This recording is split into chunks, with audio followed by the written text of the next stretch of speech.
Mi historia no comienza con un estruendo, sino con un silencio que yo mismo busqué, que anhelaba con la desesperación de un hombre ahogándose que busca aire. Mi vida en la ciudad se había convertido en un ruido blanco de ansiedad. El tráfico incesante, las sirenas lejanas que eran la banda sonora de la desgracia ajena, el zumbido constante de 1 millón de vidas chocando entre sí. Necesitaba escapar. Por eso, cuando encontré aquella casa, sentí que el universo me estaba dando una respuesta. Estaba a unos 40 minutos en coche de la ciudad, en las afueras de un pueblo dormido cuyo nombre parecía sacado de un mapa antiguo. Era una casa de 2 plantas, con pintura blanca descascarillada y un porche de madera que crujía como si contara secretos con cada paso. Rodeada de árboles altos y un terreno que llevaba años sin ser cuidado, prometía exactamente lo que yo necesitaba: aislamiento, soledad, paz. Los primeros días fueron un bálsamo. Desempaqué mis cajas al ritmo de mi propia respiración. El único sonido además del canto de los pájaros y el susurro del viento entre las hojas. Por las noches, el silencio era tan profundo que casi dolía. Me sentaba en el porche con una taza de café en las manos y observaba la oscuridad casi impenetrable que envolvía la propiedad. No había farolas, solo la luz pálida y lejana de la luna y un manto de estrellas más brillante de lo que había visto en años. Me sentía como el último hombre sobre la tierra, y era maravilloso. Fue en la tercera noche, mientras contemplaba ese vacío perfecto, cuando lo vi por primera vez. Una interrupción en la quietud, un par de ojos verdes, brillantes como esmeraldas, flotando en la oscuridad al borde del jardín. No parpadeaban, solo me observaban. Sentí un escalofrío primario, la vieja respuesta del hombre ante un depredador en la noche. Contuve la respiración. Lentamente, una silueta delgada y angulosa se materializó alrededor de aquellos ojos. Era un gato negro, tan oscuro que parecía un recorte en el tejido de la noche. Se movió con una fluidez casi líquida, sin hacer ruido, hasta detenerse al pie de las escaleras del porche. Y entonces, rompió el silencio. No fue un maullido normal, lastimero o en busca de comida. Fue un sonido gutural, insistente, casi una orden. Me miró fijamente y sentí una extraña sensación de que no estaba pidiendo permiso para acercarse, sino anunciando su llegada. Me levanté y entré en la casa, cerrando la puerta con más fuerza de la necesaria. No quería compañía, no quería responsabilidades. Había venido aquí para estar solo, pero el gato no se rindió. Durante toda la noche, escuché su maullido intermitente, un recordatorio constante de su presencia. A la mañana siguiente, seguía allí, sentado en el mismo lugar, como una pequeña estatua de obsidiana. Sus ojos verdes me siguieron mientras yo me movía por la cocina, preparando el café. Había algo en su insistencia, en su mirada inteligente y casi evaluadora, que empezó a erosionar mi determinación. Era solo un gato, me dije, un animal perdido. Pero mientras lo observaba, no pude evitar sentir que era yo el que estaba perdido, y él quien me había encontrado. Al mediodía, ya no pude soportarlo más. La culpa, o quizás una extraña curiosidad, me venció.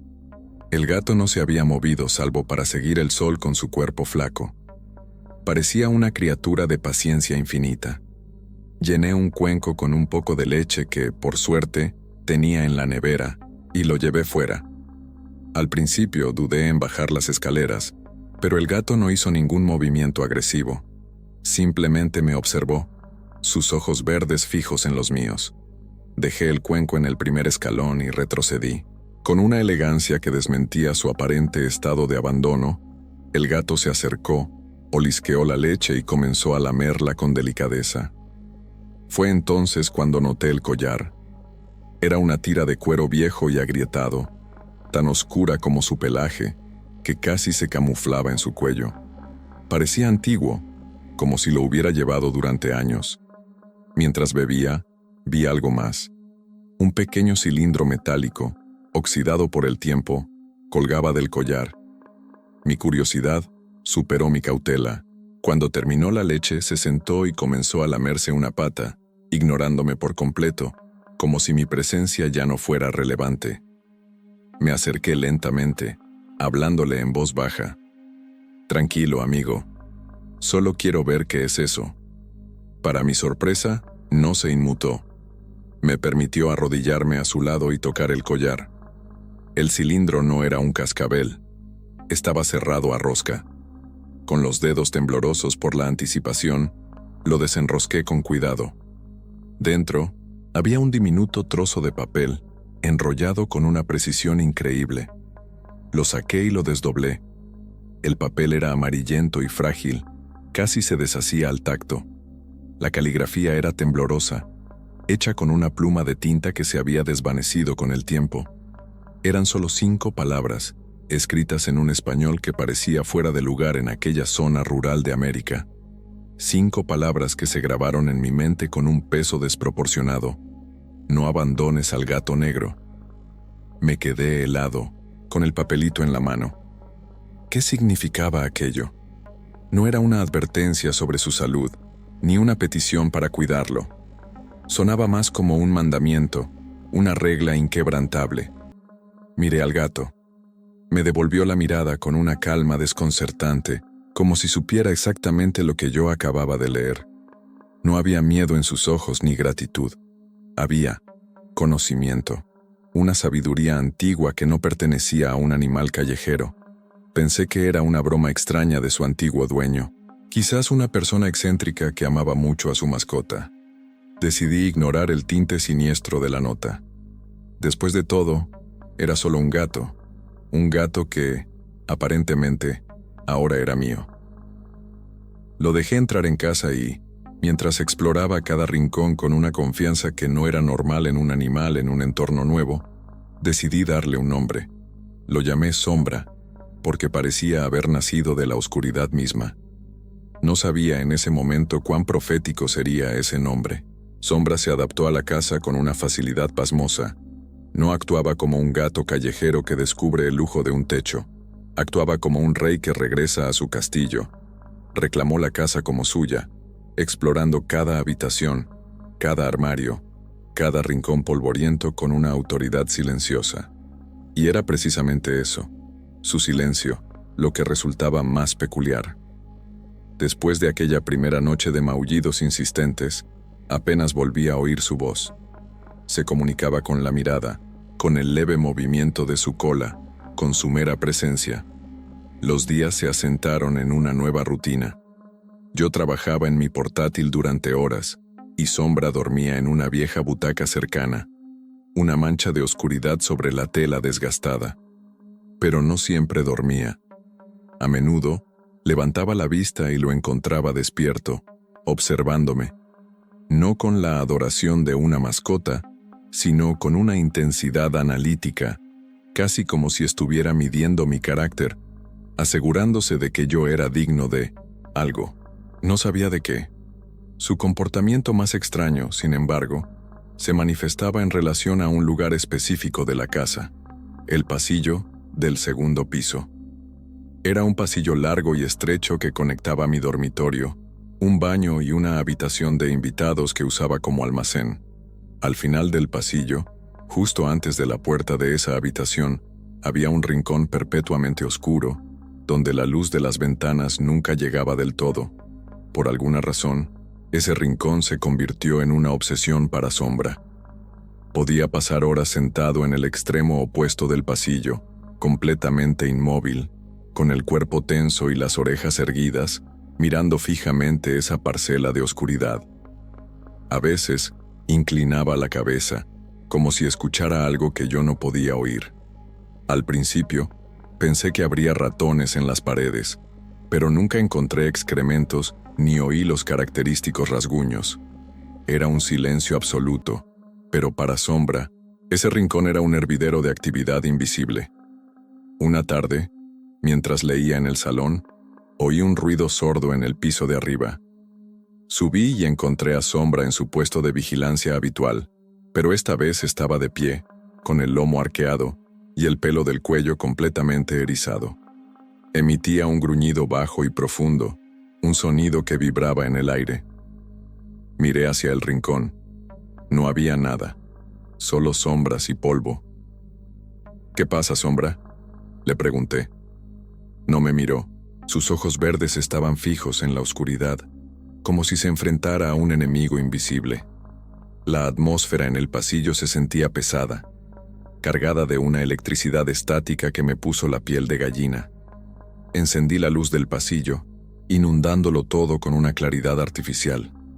Al instante, Sombra se relajó, parpadeó, sacudió la cabeza como si saliera de un trance y se alejó tranquilamente, como si nada hubiera pasado. Apagué la luz y la sensación de opresión regresó de inmediato. Empecé a evitar ese pasillo por la noche. Un par de semanas después de la llegada de Sombra, comencé a comprender que su vigilancia no era una simple excentricidad felina. Era un acto de protección. Y el primer incidente claro me heló la sangre. Vivía aislado, pero no completamente. La carretera principal estaba a casi 1 kilómetro de distancia, y mi camino de entrada era largo y sinuoso. Rara vez veía a alguien. Sin embargo, la sensación de seguridad que me había dado el aislamiento comenzaba a resquebrajarse en los bordes. A veces, por la noche, creía oír el crujido de ramas en el bosque que rodeaba la casa, demasiado rítmico para ser un animal. Lo atribuía a mi imaginación, a la paranoia de un urbanita trasplantado a un entorno salvaje. Una noche, me despertó un sonido que no podía ser ignorado ni atribuido a la imaginación. Fue un golpe seco y metálico, procedente de la planta baja. Sonó como si alguien hubiera tropezado con los botes de basura que dejaba junto a la puerta trasera. Mi corazón se disparó. Me senté en la cama, conteniendo la respiración, aguzando el oído en la oscuridad. El silencio que siguió fue casi más aterrador que el ruido. Estaba a punto de convencerme de que había sido un mapache o cualquier otro animal nocturno, cuando volví a oírlo. Esta vez, fue un arañazo lento y deliberado en la propia puerta trasera. Un sonido de uñas o metal raspando la madera. El miedo me paralizó. No estaba solo. Alguien estaba intentando entrar.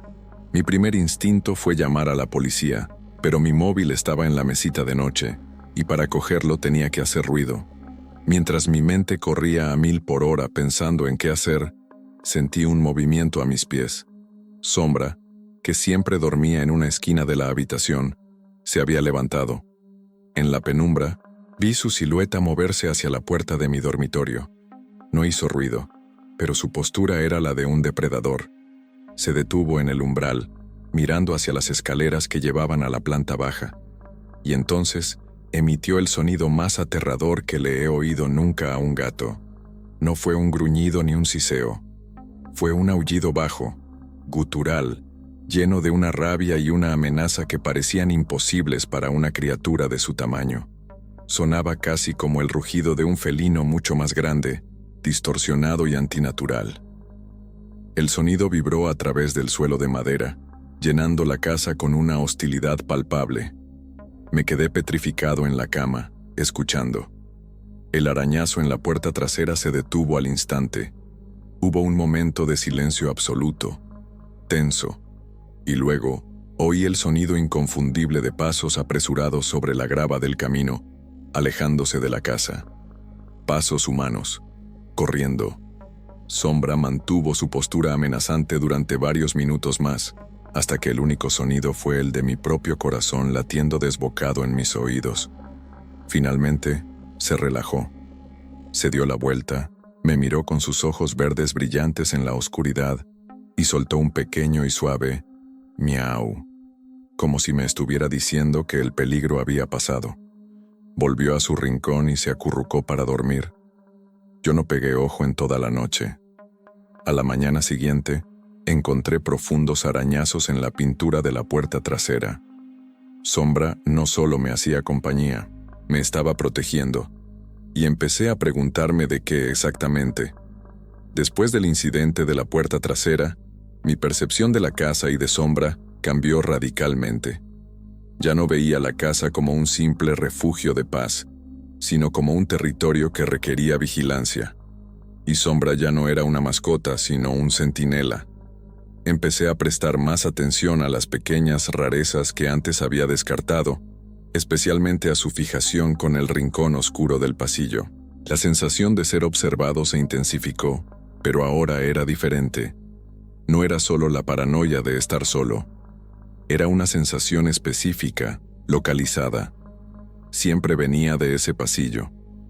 A veces, mientras trabajaba en mi dormitorio con la puerta abierta, sentía un cambio en la atmósfera, como si alguien se asomara desde el pasillo para mirarme. Levantaba la vista y no había nada. Pero la sensación persistía, como la marca de una mano fría en la nuca. Fue entonces cuando empecé a verlas. Las sombras.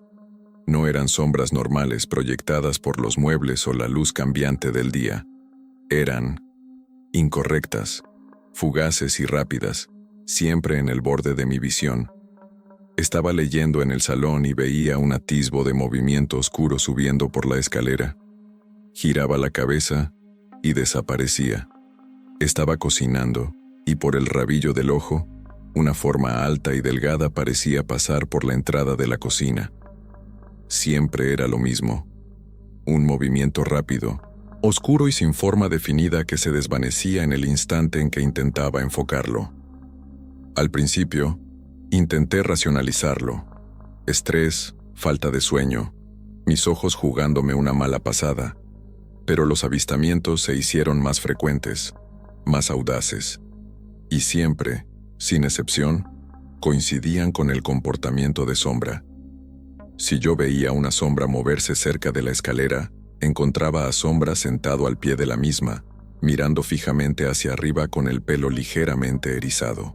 Si sentía esa presencia en el umbral de mi estudio, Sombra estaba allí, en el pasillo, en su pose de guardia silenciosa. Él las veía. No tenía ninguna duda.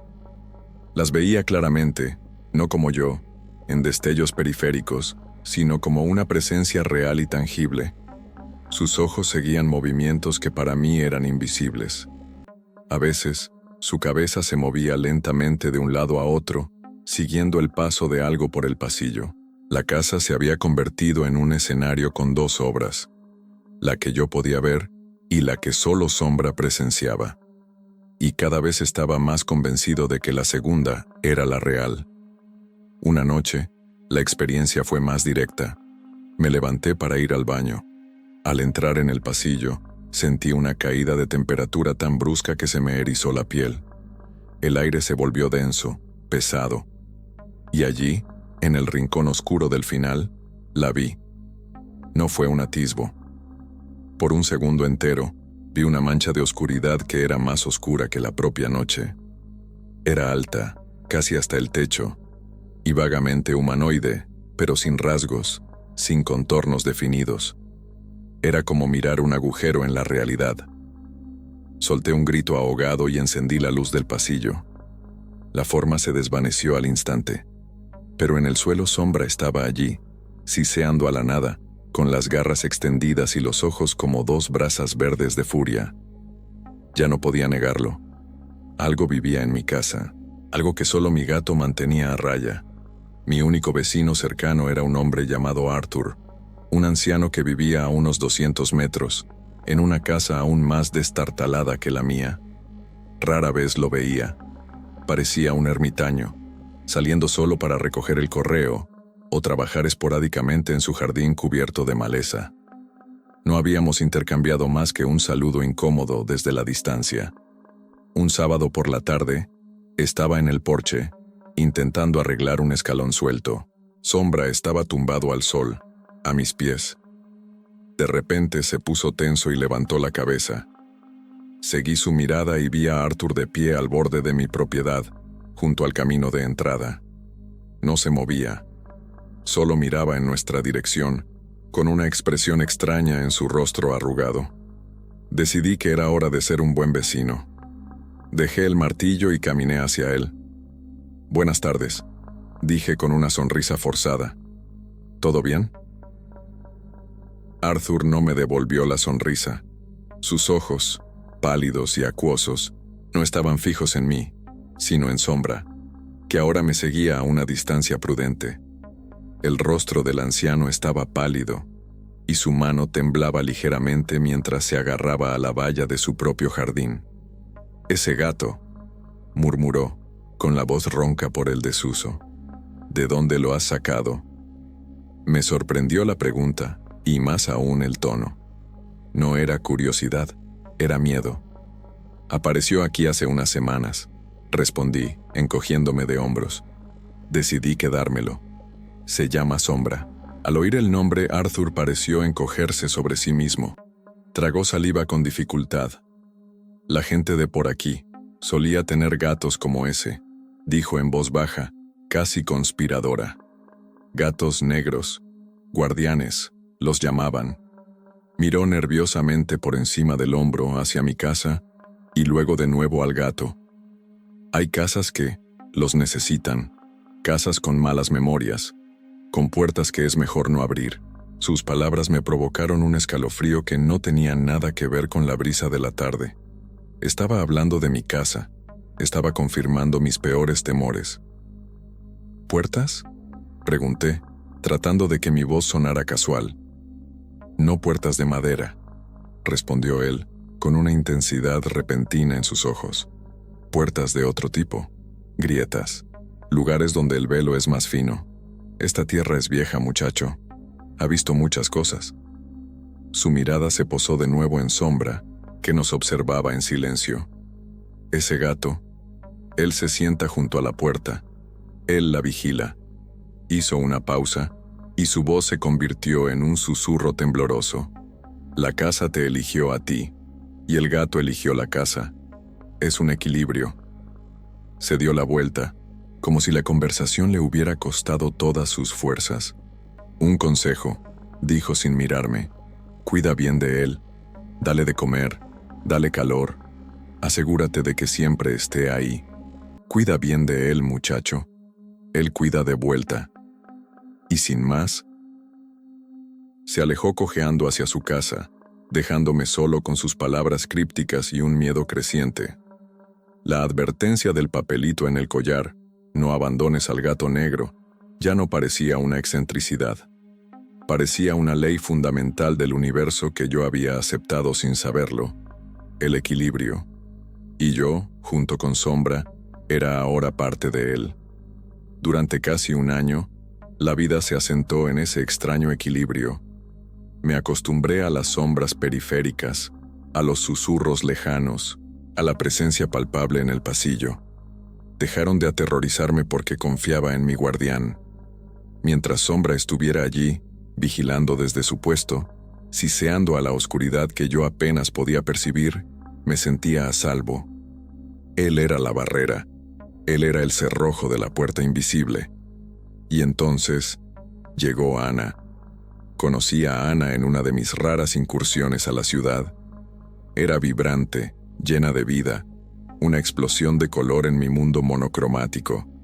Nuestro romance fue un torbellino. Por primera vez en años, la soledad que tanto había anhelado me pareció un peso. Con Ana, el silencio de mi casa ya no era pacífico, era vacío. Quería llenarlo con su risa.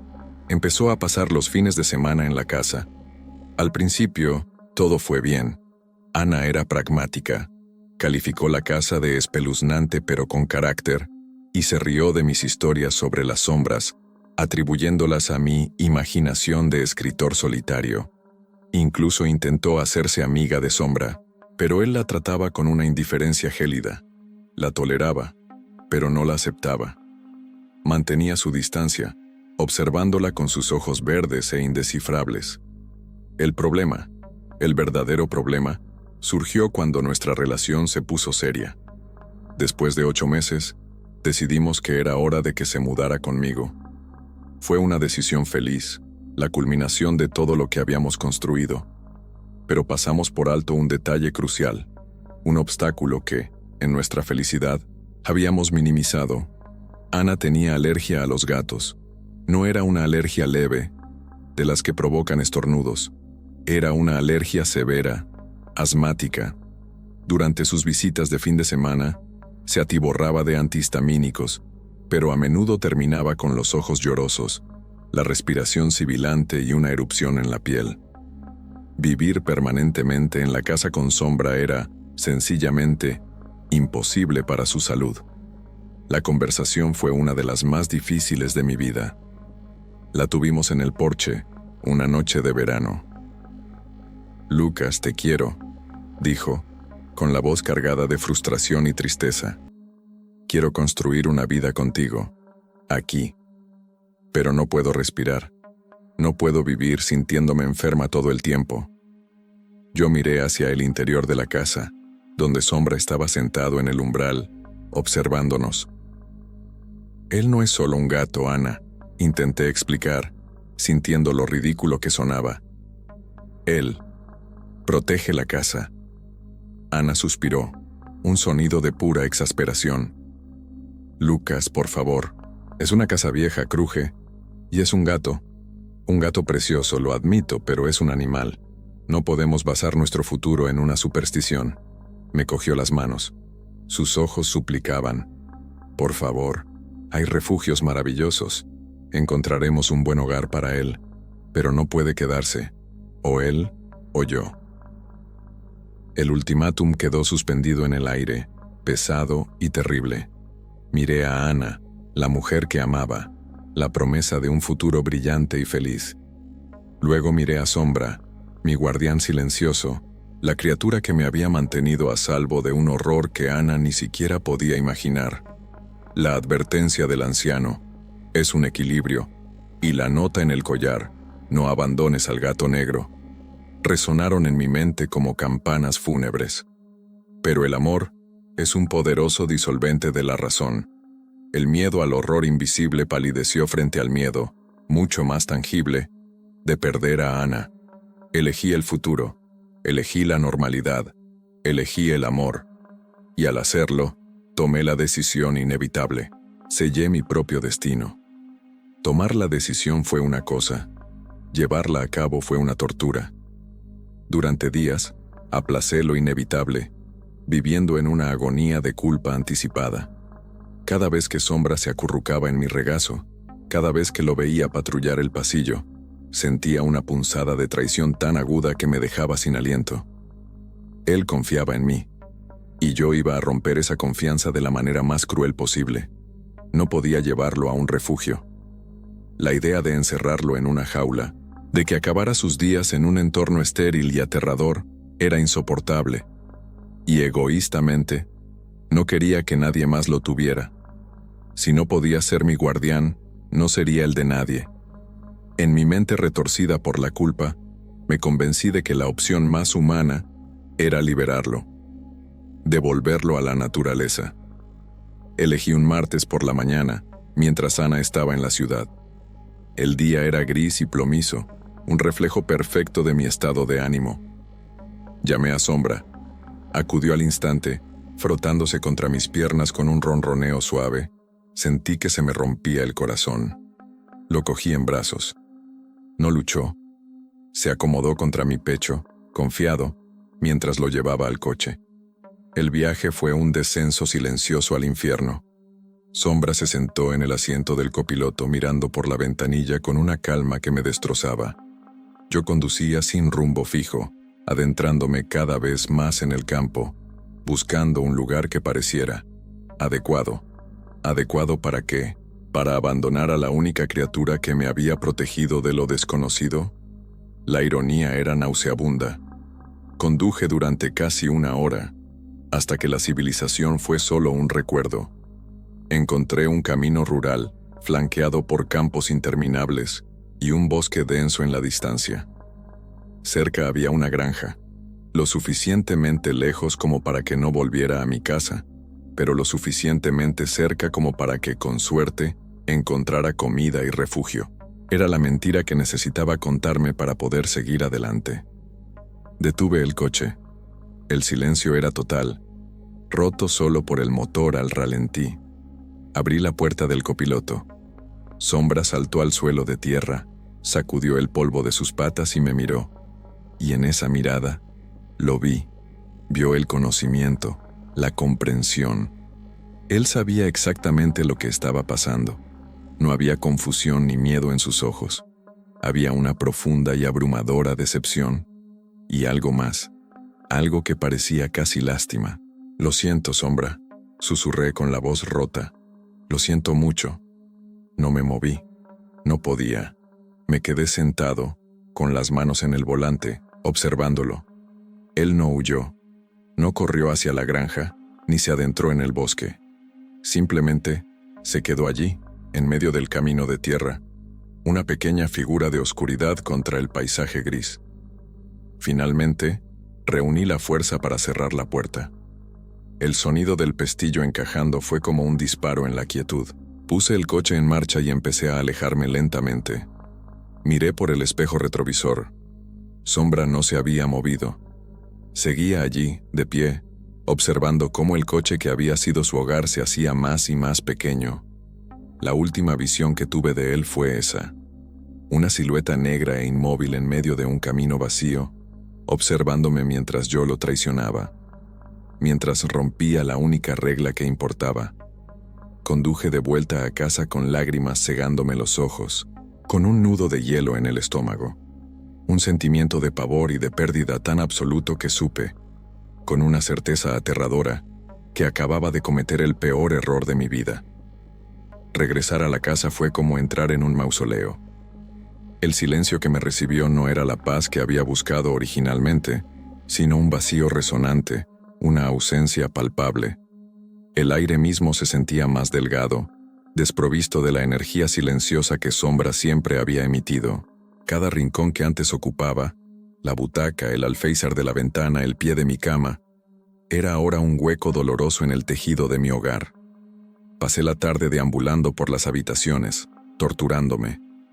Vi su cuenco de comida vacío junto a la puerta de la cocina y sentí una oleada de náuseas. Moví la butaca donde solía dormir, esperando borrar su recuerdo, pero el hueco que dejó parecía aún más grande. La casa se sentía inmensa, extraña, como si me hubiera encogido y las paredes se hubieran alejado, pero el peor lugar era el pasillo del segundo piso. Me obligué a subir, con el corazón martilleando contra mis costillas. Al llegar arriba, la sensación fue inmediata. El pasillo, que siempre había sido un lugar de tensión contenida, ahora se sentía abierto, expuesto. La atmósfera ya no estaba cargada, como antes de una tormenta. Estaba muerta. Era el silencio opresivo de una tumba. Miré hacia el rincón oscuro del final. Antes, aunque me daba miedo, sentía que Sombra lo mantenía bajo control. Era un punto de conflicto, pero había un guardián en la frontera. Ahora, no había nada. El rincón parecía haber crecido. Su oscuridad se derramaba por el suelo como una mancha de tinta, más profunda y voraz que nunca. Me sentía atraído y repelido por él al mismo tiempo. Era como mirar por el borde de un precipicio. No había ningún guardián. No había centinela. La puerta, fuera lo que fuese, estaba abierta. Y no había nadie para vigilarla. Por primera vez desde que me mudé, me sentí completa y absolutamente vulnerable. El miedo que sentí no era el sobresalto de un ruido repentino, era un pavor lento y corrosivo que se asentó en mis huesos. Era la certeza de que la barrera había caído. La presa se había roto, y yo estaba solo, esperando la inundación. Cuando Ana llegó esa noche, encontró la casa impecablemente limpia, sin un solo pelo de gato a la vista. Sonrió, aliviada, y me abrazó.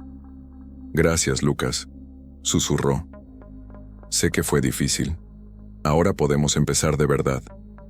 Yo le devolví el abrazo, pero mi mirada estaba fija sobre su hombro, en la entrada del pasillo, donde la oscuridad parecía congregarse y esperar. El comienzo de nuestra nueva vida se sentía exactamente como el principio del fin. La primera noche sin Sombra fue un tormento de insomnio. Cada crujido de la casa vieja, cada golpe de una rama contra la ventana, era amplificado por mi paranoia. Ana dormía profundamente a mi lado, Su respiración tranquila era un marcado contraste con el caos que reinaba en mi cabeza. Me pasé horas mirando el techo, escuchando, esperando. Y finalmente la casa respondió. Fue alrededor de las 3 de la madrugada, la llamada hora del diablo, un momento en que la noche es más profunda y el mundo se siente suspendido. Oí un sonido. No venía de fuera, venía del pasillo. Al principio fue tan débil que pensé que lo estaba imaginando. Un sonido suave, sibilante, como el de la estática de una radio mal sintonizada. Cerré los ojos, concentrándome. Allí estaba de nuevo, un poco más claro esta vez. No era estática, era una voz. O algo que intentaba serlo. Era un susurro bajo, gutural y completamente ininteligible. Las sílabas se arrastraban y se fundían unas con otras, como si quien hablara no tuviera lengua o la hubiera olvidado. El sonido parecía raspar el aire, llenando el silencio con su textura maligna, y venía directamente del rincón oscuro al final del pasillo. Me quedé inmóvil, paralizado por un terror puro y primordial. Era la primera comunicación directa. Antes había sombras, sensaciones, ruidos inexplicables. Pero esto era diferente. Esto era intencionado. Era una voz. Algo estaba intentando hablar. El susurro continuó, subiendo y bajando de volumen, a veces sonando como si estuviera justo fuera de mi puerta, otras veces como si viniera de muy lejos. Era un monólogo incoherente y malévolo. Recordé a Sombra, en su puesto de guardia, escuchando algo que yo no podía oír. Esto era lo que él escuchaba. Esto era a lo que se enfrentaba cada noche. Con un temblor que sacudía todo mi cuerpo, estiré la mano y encendí la lámpara de la mesita de noche. La luz amarilla inundó la habitación. Al instante, el susurro cesó. El silencio que cayó fue tan abrupto y total que dolió. Miré la puerta cerrada de mi dormitorio. Sabía, con una certeza que helaba el alma, que al otro lado, en la oscuridad del pasillo, algo estaba de pie, escuchando, esperando. Me levanté de la cama con el mayor sigilo posible, sin querer despertar a Ana. Me acerqué a la puerta y pegué la oreja a la madera fría. Silencio. Absoluto silencio. Pero podía sentirlo. Podía sentir la presencia al otro lado, una quietud pesada y expectante. Durante casi una hora me quedé así, de pie junto a la puerta, sin atreverme a abrirla, escuchando el silencio. Finalmente, el agotamiento me venció. Volví a la cama, pero no dormí. Me quedé con los ojos abiertos, mirando la puerta, hasta que los primeros rayos grises del amanecer se filtraron por la ventana, disipando las sombras. Pero sabía que no se había ido. Solo se había retirado. La conversación, por así decirlo, acababa de empezar. Los días siguientes fueron una lenta espiral hacia la locura. La actividad en la casa cambió. Ya no era solo una presencia pasiva y susurros en la noche. Ahora era activa, juguetona, de una manera perversa y aterradora. Comenzó con las puertas. La primera fue la del sótano. Era una puerta pesada de roble en la cocina, que siempre mantenía cerrada con un cerrojo de hierro. Una mañana, bajé a preparar café y la encontré abierta. No solo sin el cerrojo, sino completamente abierta, invitando a la oscuridad húmeda y mohosa de abajo. Ana ya se había ido a trabajar, así que estaba solo. La cerré, eché el cerrojo y lo achaqué a un descuido mío, aunque sabía perfectamente que no la había dejado así. Al día siguiente, fue la puerta del armario del pasillo de arriba. El armario donde guardábamos las sábanas y las toallas. Al pasar, noté que estaba entreabierta, apenas unos centímetros. Recuerdo haberla cerrado la noche anterior. La cerré de nuevo, sintiendo un nudo de ansiedad en el estómago. Se convirtió en un juego siniestro. Cada día, una puerta diferente. La del baño, la del cuarto de invitados. A veces, las encontraba abiertas de par en par. Otras, solo ligeramente entornadas, lo justo para sembrar la duda. ¿La había cerrado bien? ¿Estaba perdiendo la cabeza? Ana, en su bendita ignorancia, no se daba cuenta o lo atribuía a las corrientes de aire de una casa vieja. Esta casa tiene más corrientes que un político en campaña, bromeaba. Pero yo sabía la verdad. No eran corrientes de aire. Las puertas no se abrían de golpe. Se abrían en silencio, cuando yo no miraba. Era un mensaje. Puedo ir a donde quiera. No hay ningún lugar donde puedas esconderte. El clímax de este juego macabro llegó una tarde, una semana después de abandonar a Sombra. Volvía a casa del trabajo, sintiendo el pavor habitual al acercarme. Al entrar, todo parecía normal. Dejé las llaves en la mesita de la entrada y subí al segundo piso para cambiarme. Y me quedé helado en lo alto de la escalera. Todas las puertas del pasillo estaban abiertas. La de mi dormitorio, la del baño, la del cuarto de invitados. Las tres, abiertas de par en par, en una simetría perfecta y deliberada. Formaban 3 rectángulos de oscuridad que daban al pasillo, como bocas abiertas esperando para tragarme. El silencio de la casa era absoluto. Retrocedí un paso, con el corazón desbocado. Esto no era un descuido. Esto no era una corriente de aire. Esto era una declaración, una demostración de poder. Llamé a Ana, con la voz temblorosa. «Ana, ¿estás en casa?» Solo el silencio me respondió. Con un miedo que me hacía temblar las piernas, avancé por el pasillo. Miré dentro de cada habitación. Estaban vacías, silenciosas, nada fuera de lugar. Pero al llegar al final del pasillo, junto al rincón oscuro, me di cuenta de algo más. La puerta del pequeño armario del ático, una puertecita casi a ras de suelo que nunca usábamos, también estaba abierta. Desde la pequeña abertura negra, sentí una corriente de aire helado, que olía a polvo y a tiempo. Cerré cada puerta, una por una, con las manos sudorosas. La última fue la del ático. Al agacharme para cerrarla, oí un sonido desde la oscuridad interior, un suave y leve rasguño en la madera, como una uña larga, arrastrándose lentamente por el otro lado. Cerré la puerta de golpe y corrí escaleras abajo, saliendo al porche y respirando el aire fresco como si me hubiera estado ahogando. La entidad ya no solo susurraba, estaba remodelando mi hogar a su antojo, reclamando cada centímetro, y me estaba mostrando, sin lugar a dudas, que todas las puertas de mi casa le pertenecían. La paranoia se convirtió en mi estado natural. Vivía en un estado de alerta constante, sobresaltándome con cada crujido, escudriñando cada sombra. Empecé a dormir mal, muy mal. Me despertaba varias veces por noche, empapado en sudor, con la sensación de que alguien había estado en la habitación, observándome. Ana notaba mis ojeras, mi nerviosismo. «Estás trabajando demasiado», decía. «Necesitas relajarte». Relajarme. La palabra parecía una broma cruel. La presencia en la casa se volvió más audaz, más personal. Ya no se contentaba con mover objetos o abrir puertas. Empezó a invadir mi propio reflejo. Ocurrió una noche, mientras me preparaba para ir a la cama. Estaba en el baño, con la puerta cerrada, una pequeña fortaleza de luz contra la oscuridad del pasillo.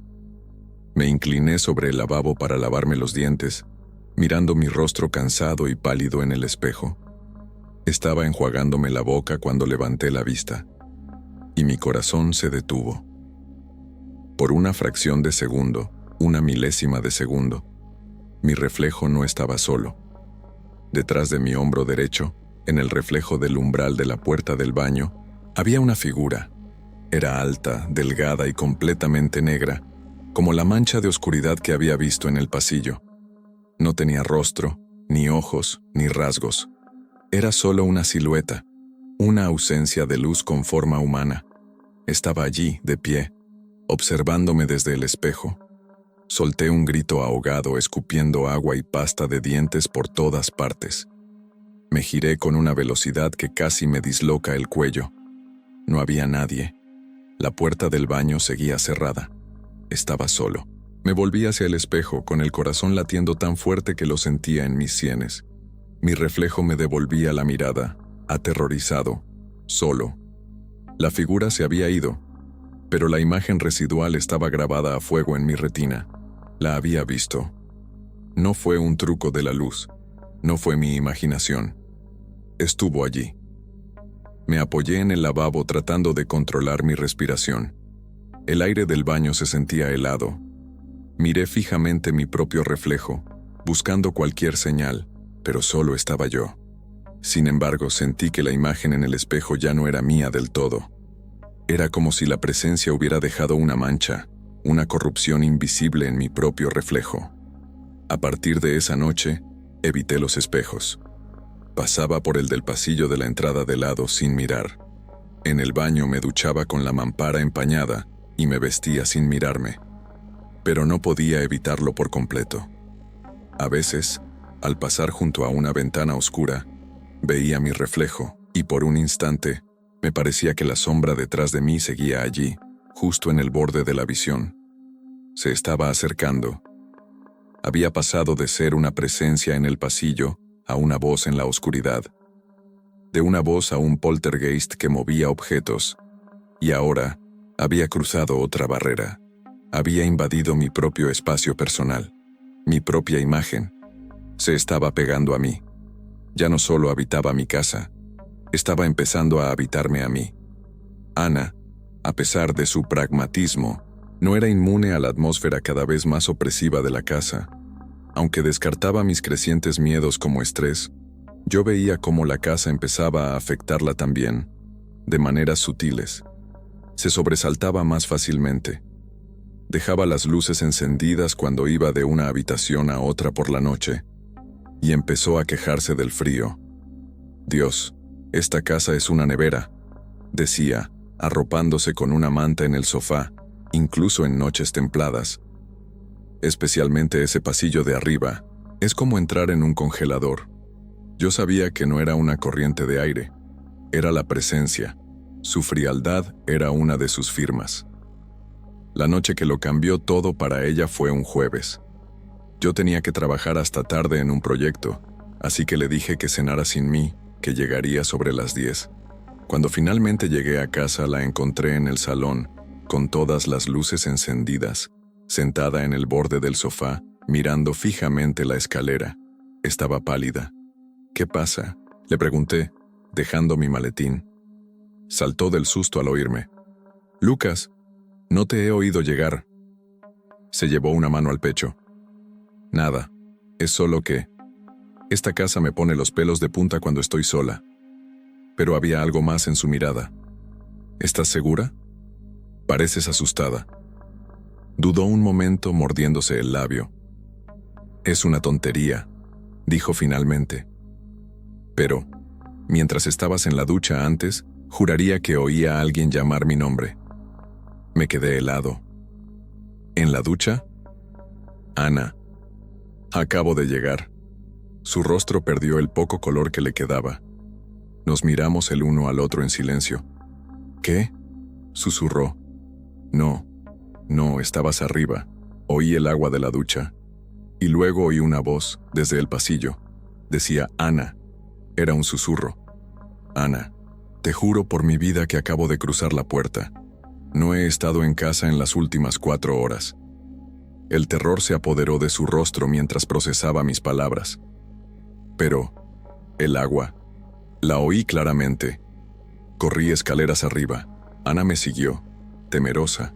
Entramos en el baño. La ducha estaba seca.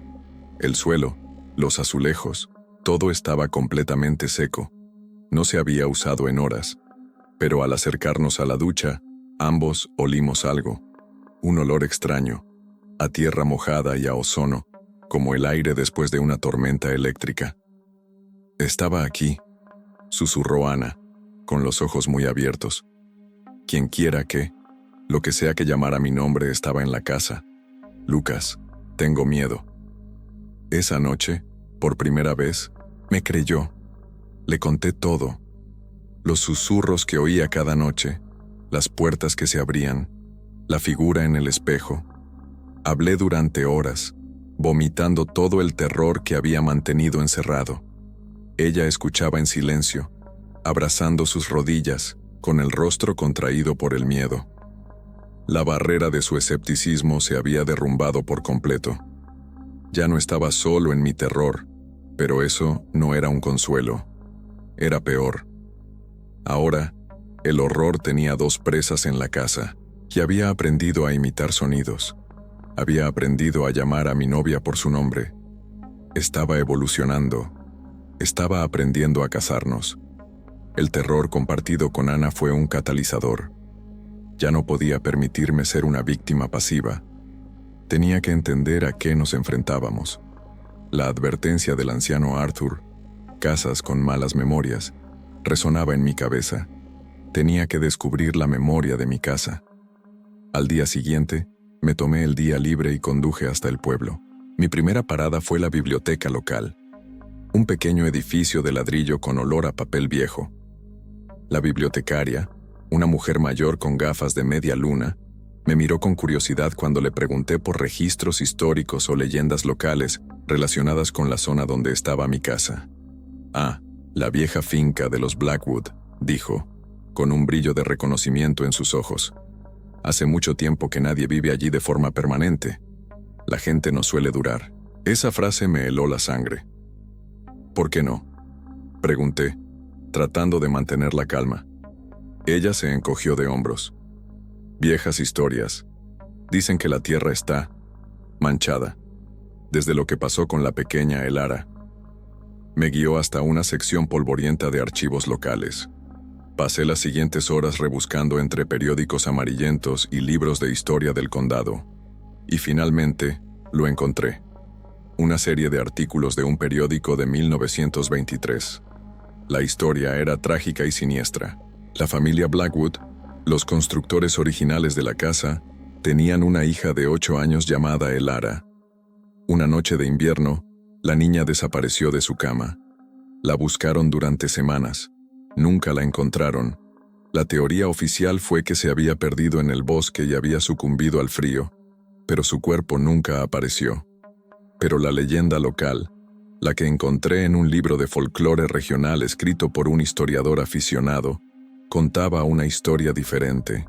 Decía que la casa había sido construida sobre un lugar delgado, un punto de confluencia entre nuestro mundo y otro.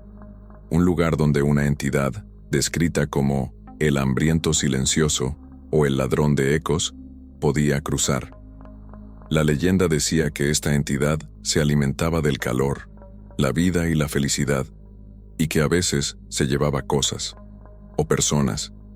Se creía que se había llevado a Elara Blackwood. Y entonces llegué a la parte que hizo que todo encajara, la parte que me hizo querer vomitar. El libro describía las antiguas tradiciones para protegerse del hambriento silencioso. Decía que la criatura odiaba a los guardianes, a los centinelas puros de corazón. La gente de la zona, durante generaciones, había mantenido una tradición: colocar un guardián de ojos verdes en las casas construidas sobre lugares delgados, un protector felino, nacido de la noche, cuya presencia silenciosa era suficiente para mantener a la entidad a raya, para mantener la puerta cerrada. Un gato negro. Leí las palabras una y otra vez, sintiendo que el suelo se abría bajo mis pies. Sombra. No era solo un gato, era un guardián, un carcelero, una pieza viva de una antigua protección mística que yo, en mi ignorancia y egoísmo, había desmantelado. La nota, el vecino, todo cobró un sentido terrible y absoluto. No había abandonado a una mascota. Había despedido al soldado que vigilaba la puerta del infierno. Y ahora, la puerta estaba abierta de par en par, y el hambriento silencioso estaba dentro, reclamando la casa que una vez fue su coto de caza. El pavor que sentí fue reemplazado por una nueva emoción, una desesperación helada y una determinación febril. Tenía que encontrar a Sombra, tenía que traerlo de vuelta. Era nuestra única esperanza.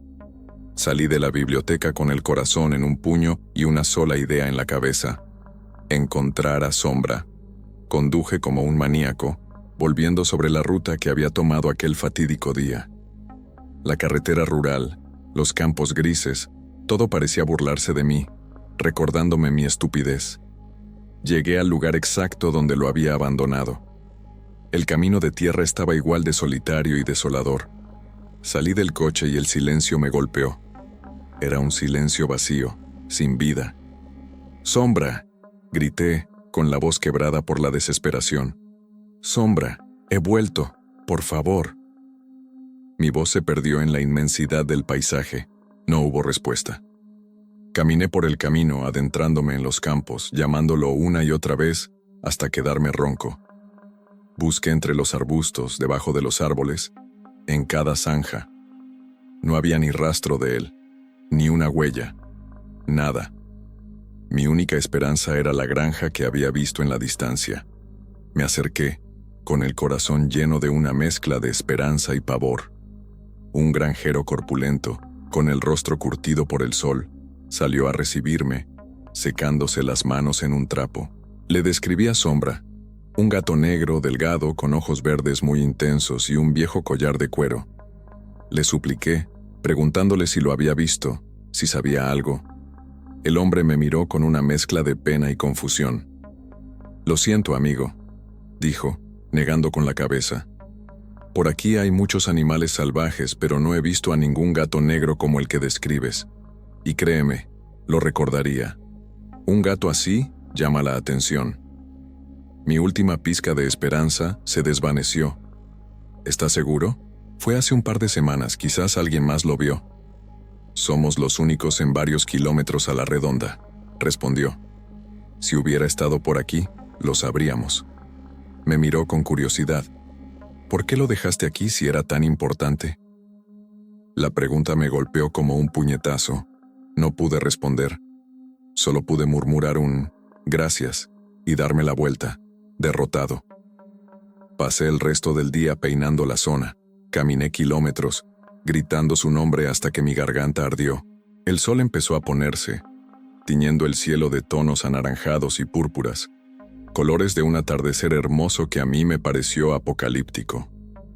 La oscuridad comenzó a filtrarse desde el bosque cercano, y con ella, un miedo profundo y visceral. Estar solo en medio de la nada, sabiendo lo que sabía, era aterrador. Me rendí. Volví al coche, cubierto de barro y arañazos de las zarzas. Estaba vacío. Había fallado. Sombra se había ido. Quizás había encontrado otro lugar, quizás había sucumbido a los peligros de la naturaleza, o quizás simplemente se había desvanecido, su propósito conmigo terminado en el momento en que lo traicioné. El viaje de vuelta a casa fue el más largo de mi vida. Cada kilómetro me acercaba más a la casa sin guardián, a la oscuridad que esperaba dentro.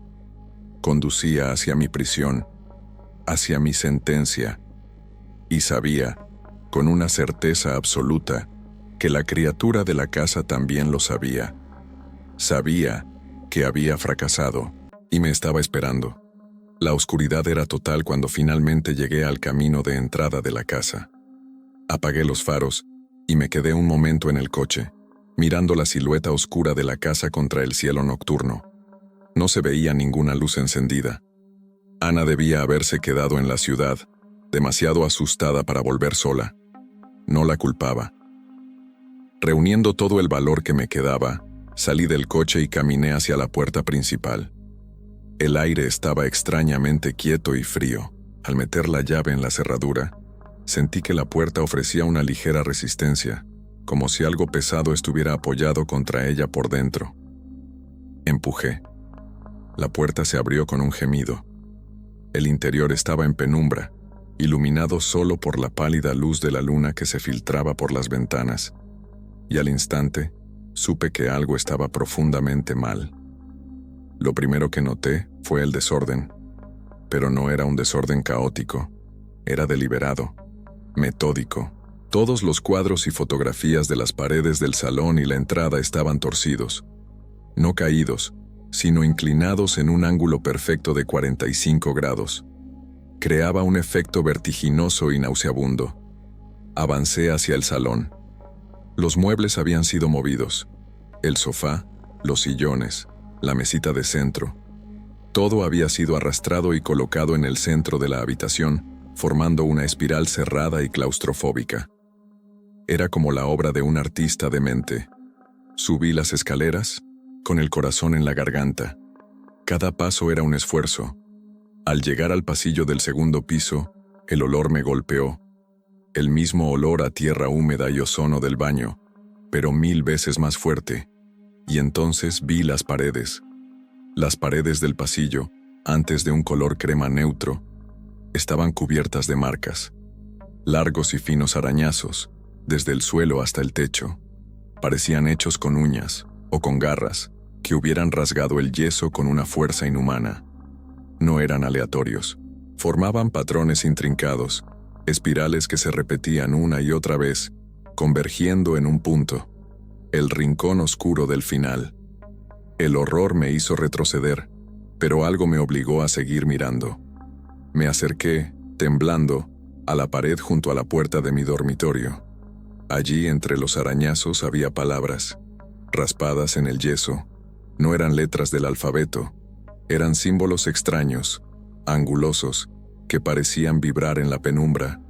Y en el centro de todo, justo frente a la puerta de mi habitación, había un único mensaje, escrito en un español tosco y arañado, como si lo hubiera hecho un niño con una piedra afilada. Ya no hay gato. Un sollozo ahogado escapó de mis labios. Era una burla, una celebración de su victoria. La entidad no solo estaba presente, se había apoderado de la casa, la había transformado, la había marcado como su territorio de una manera física y profana. Había convertido mi hogar en su lienzo. Me di la vuelta para huir, para salir corriendo de esa casa profanada. Y entonces, oí un sonido detrás de mí. Clic. El sonido inconfundible del cerrojo de la puerta principal, abajo, echándose solo. Estaba atrapado. El sonido del cerrojo me paralizó. El silencio que siguió fue peor que cualquier grito. Era un silencio expectante, el de un depredador que ha acorralado a su presa. Estaba en la planta de arriba, atrapado, en el corazón de su territorio recién reclamado. Retrocedí lentamente por el pasillo, alejándome del rincón oscuro, hasta que mi espalda chocó con la pared junto a la escalera. Mi mente era un torbellino de pánico. ¿Saltar por una ventana? ¿Encerrarme en una habitación? Sabía que ninguna puerta me protegería. Él era el dueño de las puertas. Y entonces la tortura psicológica comenzó. Oí un sonido desde mi dormitorio. El sonido suave de una caja de música, tocando una melodía infantil y desafinada. Era la caja de música que mi madre me había regalado cuando era niño, una que había guardado en el fondo de un armario. ¿Cómo? Lucas, susurró una voz desde la oscuridad de la habitación.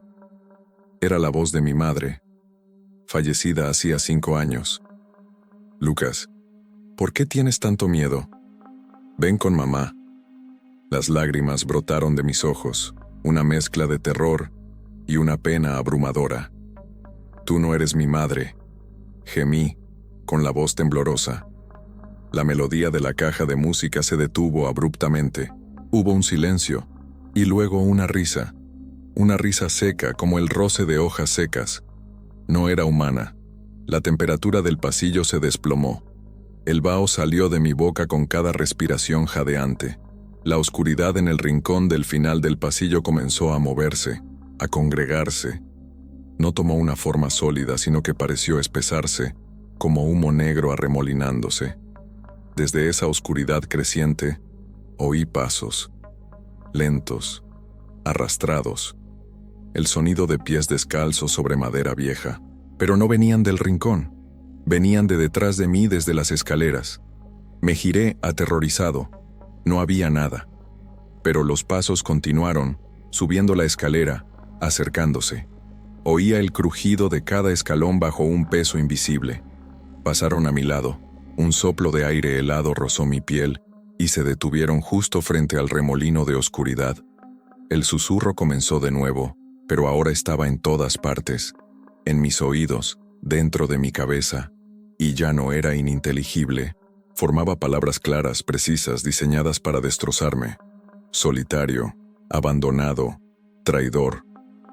Cada palabra era un golpe físico. Imágenes inundaron mi mente. El rostro decepcionado de Sombra en la carretera. La cara asustada de Ana. El cuerpo de mi madre en su lecho de muerte. Usaba mis recuerdos, mis miedos, mis culpas como un arma. Caí de rodillas, cubriéndome los oídos, pero el sonido estaba dentro de mí. La oscuridad del rincón se expandió, fluyendo por el pasillo hacia mí. No era rápida, era lenta, deliberada, como la lava. No quería matarme, quería saborear mi terror. Cerré los ojos, esperando el fin, esperando que esa frialdad me envolviera y me borrara. Y entonces, en medio de la cacofonía de susurros oí otro sonido. Un maullido. Débil, distante, casi un eco, pero inconfundible. Abrí los ojos. Allí, de pie entre la oscuridad que avanzaba, y yo, había una silueta. Era tenue, translúcida, como un fantasma de humo. Pero la forma era inconfundible. Un gato negro, delgado, con ojos que brillaban con una luz verde pálida. Sombra. No estaba allí físicamente. Era una aparición, un eco, un recuerdo. Miró a la oscuridad que avanzaba y soltó otro maullido, esta vez más fuerte, un sonido de desafío fantasmal. La oscuridad se detuvo. El remolino vaciló, como si se enfrentara a una barrera que no esperaba. Los susurros en mi cabeza se convirtieron en un siseo de rabia pura. La aparición de Sombra se giró y me miró. No había perdón en sus ojos fantasmales. No había salvación. Solo había un mensaje claro y desolador. Mira lo que has perdido. Mira la protección que desechaste. Y con esa última mirada, se desvaneció. La barrera, por efímera que fuera, desapareció con él. La oscuridad, liberada y furiosa, se abalanzó sobre mí. No me tocó. Pasó a través de mí. Una ola de frío y desesperación tan intensa que sentí que mi alma se congelaba. Grité.